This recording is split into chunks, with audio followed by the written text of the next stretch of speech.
喺坊間流傳一啲男人嘅格言，就係兄弟如手足，女人如衣服。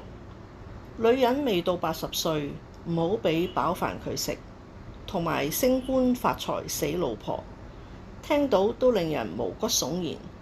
呢啲係咪真係你哋心目中日思夜想所期盼嘅？定係只係想喺朋輩中攞返啲優越感咋？男人自尊心強，想用雄性嘅魅力去征服女人，證明自己嘅存在價值。女方無法忘卻男方誓言旦旦宣讀誓詞嗰一刻，所有嘅承諾都係喺一紙婚書之後破滅。婚前追求你嘅時候就千依百順，直情當你係寶。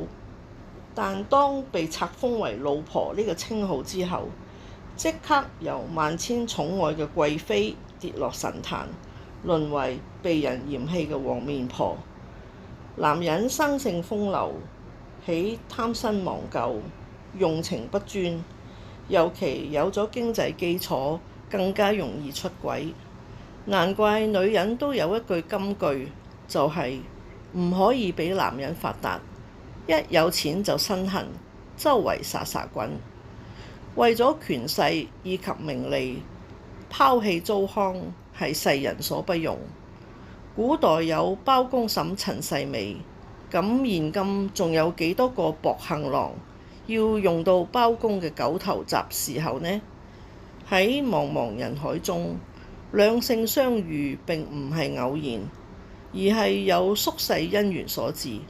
理應要好好珍惜呢段情緣，去建立一個溫馨和諧嘅家，相依相守到盡頭。無論時代嘅變遷係點都好，我眼中只有你，而你眼中亦只有我，直到天荒地老。家花不及野花香呢個觀念要摒除，要對太太憐香惜玉。唔好下下要佢哋搞啲一哭二鬧三上吊呢啲把戲，到時玩大咗，問你點收科。男人要知訂返屋企，永遠記住你個嬌妻喺度等緊你，無謂招惹啲狂蜂浪蝶，樂而忘返，飛蛾撲火，導致家庭破裂，得不償失。浪子回頭金不換，做返個有擔當嘅真漢子啦！